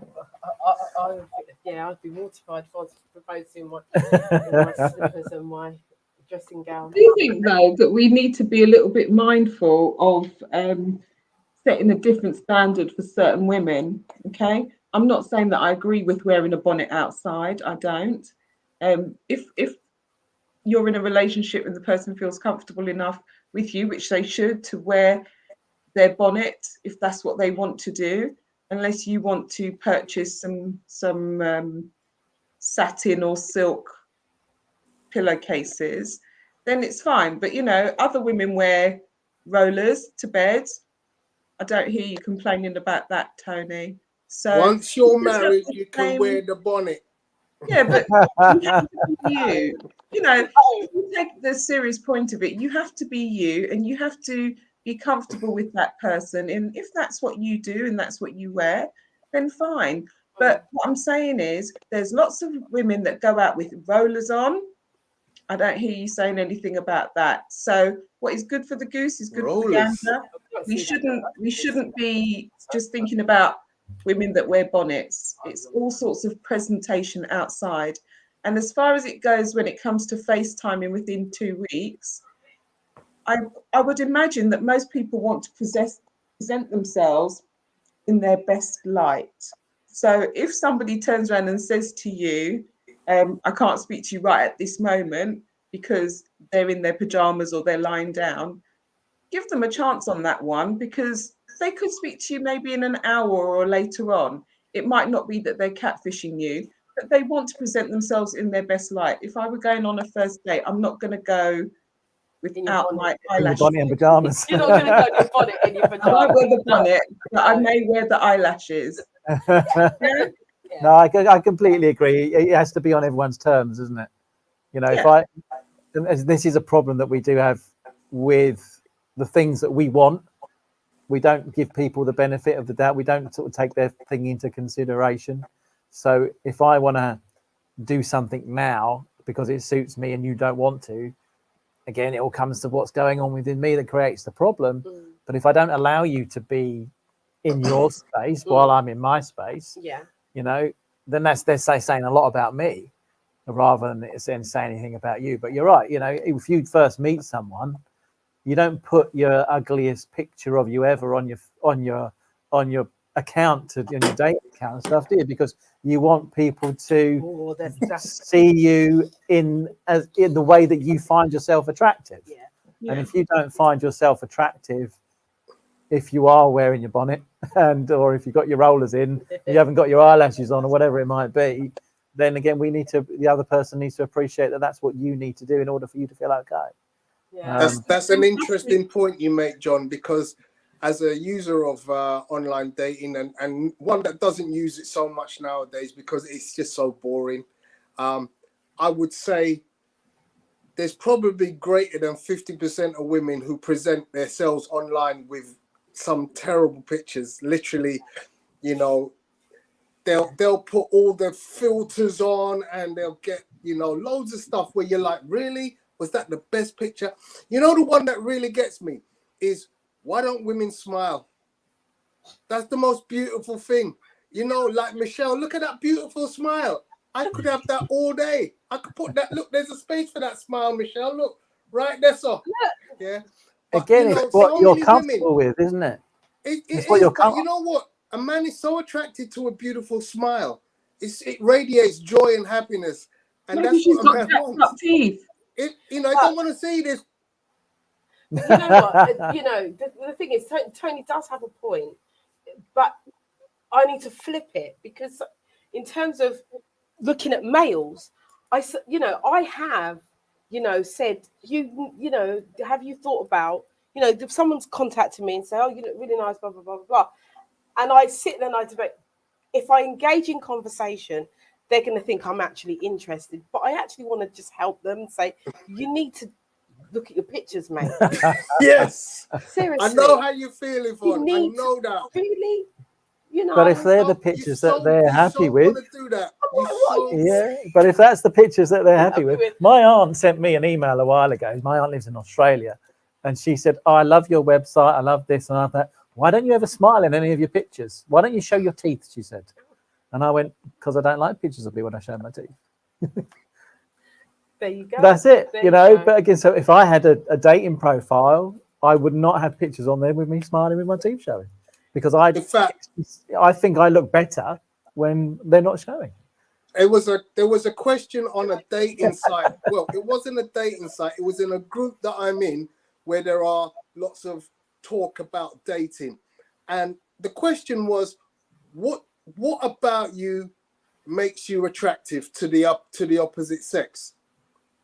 And I just put, well, my smile, because I'm always smiling. I'm pretty much certain 95% of my pictures have a smile.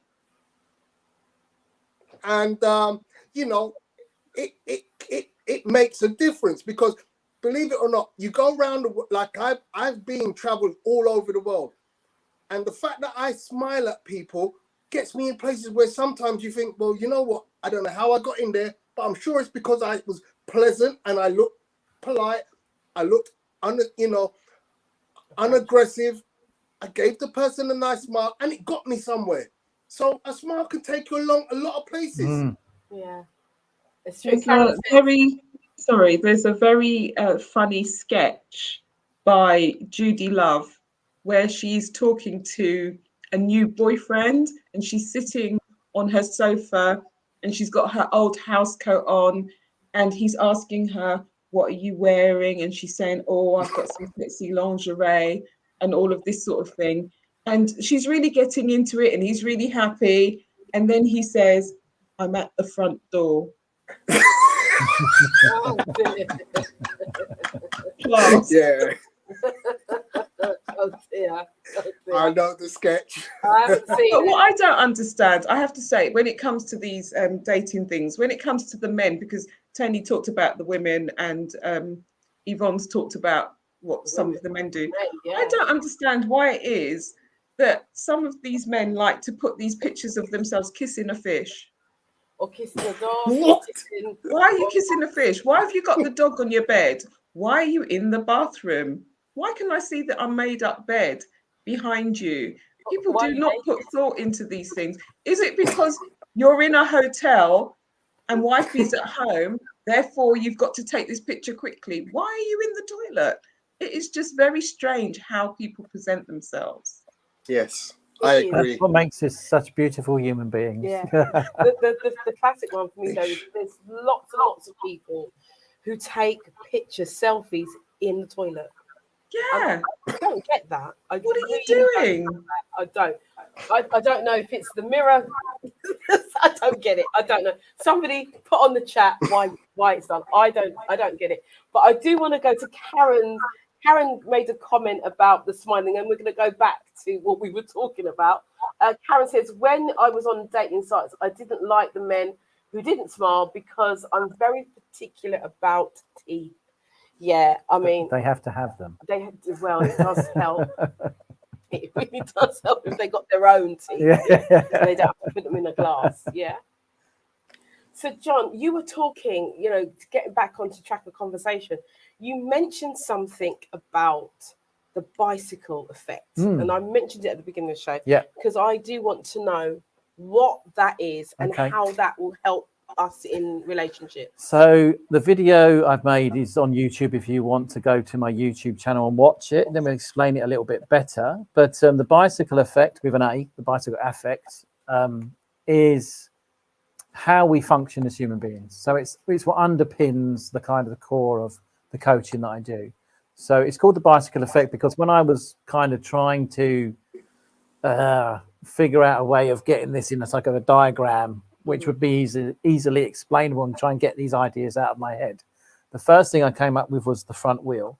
So that's a circle, and I've called that the Turk cycle. So it stands for thoughts, emotions, reactions, and consequences. So we don't have an emotion without thought, and we don't give a thought an emotion without meaning. So when this cycle goes round, it's the thought triggers an emotion. Your emotional response to that thought will then trigger your reaction, and then your reaction will lead to the consequences of how you behave. Right. So whatever you do, you're going to have a consequence, whether it's positive or negative, and that will then spiral. It goes round in a circle. So what will happen? The tendency is that if I have let's go negative because we're talking about the difficulties of relationships. Yeah. If I have a negative thought, I'm likely to have a negative emotion based on that. If I give that thought a meaning, then I'll react in a certain way based on the emotion that I get. So I could act angrily, say. The consequence of me reacting angrily means I could shout at you. That could then lead us to having an argument. So then my thoughts will be linked to that consequence. So more than likely, it's going to be a more negative thought. Right. So, I'm now engaged in an argument with you. I want to win this argument. I think you're disrespecting me maybe in some way. That's the thought I'm now having. So then my emotions escalate, my reactions escalate, and then the consequences get worse. And what we need to recognize is that going round in this cycle, it will escalate and the consequences will gradually get worse and worse and worse. We need to be able to step off of that cycle if we want to interrupt that thought process. So as soon as you recognize that you're going round in this cycle, it's important that you then have something in place, which means you can step off. What informs that Turk cycle is the back wheel of the bicycle. So that's what I call the 3P. So that's your past, your pain, your perception. So in your past, you will experience pain, and your pain will then form your interpretation or your perception of what's going on in your life, which will then trigger that thought in the start with. So if I'm carrying something from my past where I perceived as a child that I wasn't heard, then that would have caused me a certain amount of pain as a child. What will happen then is my thought, someone will do something in my adult life, which will then trigger that, and that thought will be related to that perception that I've built up around that certain situation, whether it's the same situation or something related to it. If I've given a certain something, a certain perception to something, then the thought I have will be triggered based on my past, not about the present. It's not what's going on at the moment. And it's really important that I understand that. So the back wheel is your is where your perception of your pain and everything comes from. We sit on our wounds, so our saddle is our wounds. So we talked about pain earlier on and loss. So emotional pain, emotional wounds is like physical wounds, they leave scars. And what we have a tendency to do is sit on those. We don't resolve them, we don't look at them, we don't go anywhere near them because they're too much for us to look at, because we don't want to go back to them and experience that pain, because then that'll have a tendency to lead us into a not a great space. So along the where we would put our water bottle on our bicycle is where we keep our belief systems, and we tap into our belief systems all the time. So somewhere in between the perception and the thought process, we have beliefs. And beliefs are the most powerful thing that we ever have. It's true. Because a belief is the only thing that will override your survival mechanism. So when people kill themselves, when terrorists blow themselves up, they have a belief that they don't have any other option. And your primary instinct as a human being is to live. So if a belief is powerful enough to override your survival instinct, it's powerful enough to cause chaos or cause harmony and perfection in your life forward. So we need to make sure that the beliefs that we hold are healthy, because if we're holding on to negative beliefs, again, based on the wounds, based on the perceptions and the pain that we've had in the past, then this cycle that we go through at the front will always lead us off with your handlebars Right. into the wrong direction. And then what I like to think of the brakes as your resistance. So I work with a lot of clients, and we get to a certain stage where they know exactly how they feel, they know exactly what they want, and they're starting to implement the change. And then their brain says, I don't want to do this. This is too difficult. I don't like change. I want to go back to what I know. Familiar is comfortable. I have my safe space. And so we put the brakes on. So we need to be really mindful of those times when we're trying to make changes, we're trying to move forward, but we stop ourselves from doing that. As well. Wow. Okay, so this is. So I can literally see the whole bike now. Yeah, good. Yeah. I'm a visual person, so I can literally see. Yeah, it's really powerful in terms of how you describe it, the thoughts and the feelings, and and putting the brakes and the resistance and all of that. It's for somebody that doesn't really ride a bike. I know how to ride a bike. I've ridden a bike before. I kind of get that. Yeah. And again, it's one of those things that you can look at and you can draw your own bike. Yeah. And it gives you the ability to say, okay, where am I on this part? What am I holding on? What are my wounds? What am I sitting on? What am I pain? How do I perceive certain things? What beliefs am I carrying? Yeah. And you can actually just draw your own bicycle, sort of draw little lines off of it, and just make lists of the things that may be causing you to either not succeed in the spaces that you want to in life, or to, if you want to understand what's good about what you're doing, so you can implement more of it. Yeah. If you can look back and go, okay, I know I'm doing this and this really works, and this is riding me off into this direction. That's really good. I know what I'm doing here. And then you can implement that into maybe other areas of your life, or just do a little bit more of it. It's really good. I like that. I really like that. Really, really like. Listen, oh my goodness, I didn't even see the time. We have come. Do you know we've got 3 minutes left. Cool. Oh my goodness. The time has gone. It has. But I just want to quickly go through some of the comments before. That was fascinating, John. I really, really like that. So your book is called The People Program.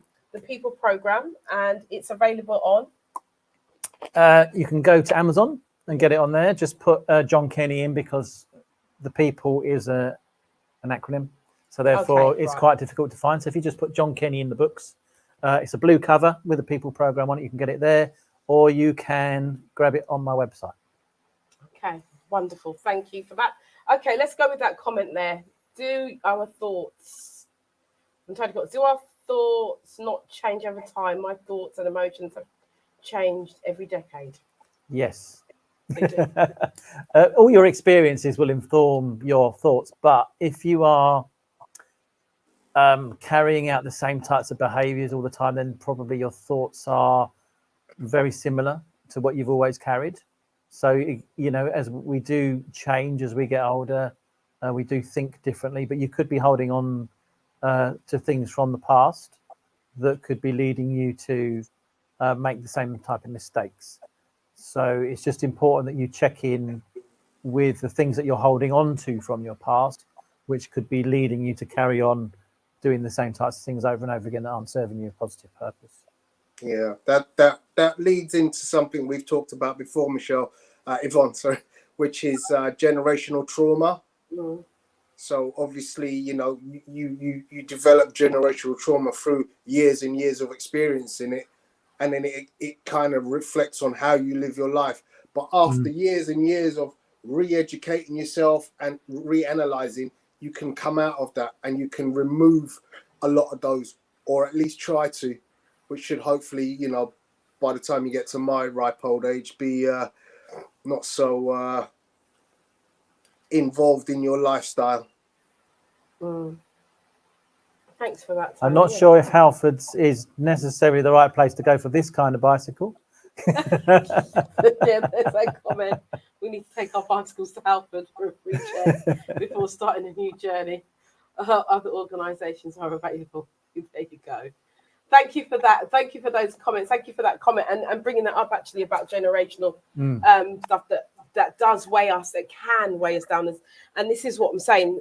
We have people who are in the personal development space and they're making those steps and they're changing their life. But there are some who are not in the personal development space and they're just like, my life's a mess, or this is happening and always things happen. And that's a general language. Yeah. And I want to encourage those of you who are not in the personal development space, or if you are, to keep going, keep evolving, keep growing, keep thriving. Your life is not, you're not here to stand still. You know, anything that stands still, it becomes stagnant, and stagnant things smell. So we want to be nice and fresh, yes, and learn and thrive and grow and evolve, you know, and that's what we want to do. And that's what we want everyone who comes on this show, who's a part of the show, who listens to the show. We want everyone to thrive. And a good way of thriving would be to come on the R retreat. There you go. Boom. I was waiting for that. Yeah. Come on the R I'll retreat. be there. Yes. John will be, he's one of our speakers. You're on our speak, you'll be on the Saturday. One of our key speakers on the R retreat. And so you will know, you will learn lots and lots of things. This is not a retreat where you're going to sit down and just be spoken at. It's an interactive, there's going to be workshops for you to do the work, and so that you will find change. And that might feel uncomfortable. I'm just going to say, but it will be a good uncomfortable, really, really good uncomfortable feeling. And that you'll go away feeling that you've actually changed and you actually achieved something for yourself. This is not about anyone else other than you. It's all about you. And everything starts with you. So, and I thank Kim Sam Ram for putting the People Program - John Kenny there, so people can, that's John's name. Do look up his book, do purchase his book, do support all of our speakers who are coming. They are coming to help you to navigate it within your relationship. Was that What a Journey? That's a nice. What a journey What indeed. a journey. It's only after I said it, I was like, yeah, What a Journey says life is far more rewarding and interesting when you grow, learn, and develop. Absolutely. D. S says 100%. P. Scott says, yes, thrive and grow as is always the way. And yes, Kim Samram, you've spelt the name correctly. You have indeed. So, only to say, I do want to go to one comment, and that is, I think is it Claire? Down. Up, there you go, Claire. She says, I think she was when we were talking about the profiles. She says, I have profile pictures of pets and not the man. What's that about? So, men, if you are watching and you are online and you have pictures of your pets only, fix up and put a picture of yourself. Women, if you are on the dating site, try your hardest, do not have a bonnet on your head. And for Tony's sake, a big smile would be very helpful. And you never know, Tony might swipe right. He might swipe right instead of left. All right. So, guys, thank you so much for being here. We will be back here next week. We have Laura Hill on next week's show. She is from Cardiff, I believe. Yes, she's from Cardiff. She's from Wales. She's going to be on the show talking. She's another one of our speakers. Awesome. So it's going to be great. Yakida. Yeah, we hope to have you back. You know that you're always welcome on this show. I'd love to. Thank you. Yes. And I do believe Daniel will be back on panel next week. He's enjoying it so much from doing the show. He's like, can I sit on the panel? Great. Yeah, it's all good. Okay. It's all good. We're all one big Swansea, Laura Hill's from. One big happy family. So on behalf of MediaNet Live TV, I'm going to wish you good night. On behalf of myself, good night and thank you, Facebook. Thank you, YouTube. Thank you for being here, and we will see you, John. Thank you so much for being here. Absolute pleasure. Thank you for having me. Here again, 9 o'clock next Tuesday for After Dark. Ciao, ciao. Thank you. Take care. You ready?